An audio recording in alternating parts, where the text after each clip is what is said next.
So my name is Julie Watson. I'm the Chief Executive of Women's Aid East and Midlothian. That role means that I've got overall responsibility for the running and management of the charity. Our organisation works with women, children and young people who've been subjected to domestic abuse, and our role is to provide support. I think it's specialist support. We provide advocacy and information, and we also have a refuge provision service. This organisation exists to eradicate all forms of violence against women and girls. When we talk about violence against women and girls, we are thinking about all forms of gender-based violence. So those are harms that are predominantly perpetrated against women. Women experience them specifically because they are women, and they will include different types of harms. For example, domestic abuse, sexual assault and rape, commercial sexual exploitation. So domestic abuse does not discriminate. It can happen to anybody, and we recognise that domestic abuse can happen in any form of relationship. Obviously, within our organisation, we are providing support to women victims. So in our experience, it is where a perpetrator uses a purposeful, sustained pattern of behaviours and tactics towards the woman that's in that relationship. And they use those tactics because they want to exert power and control.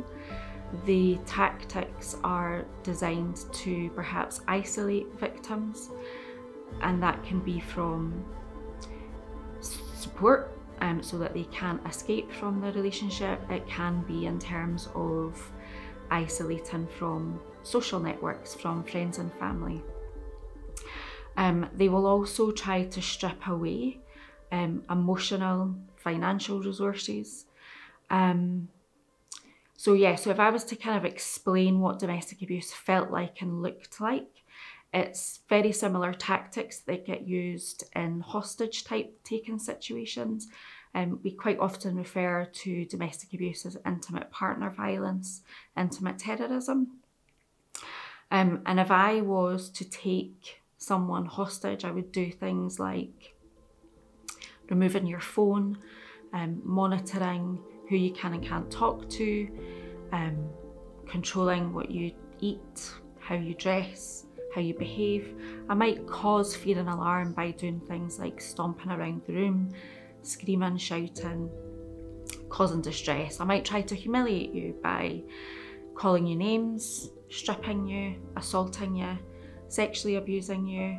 These are all types of tactics that get used in domestic abuse situations. They are tried and tested methods of power and control that they work to gain control over someone.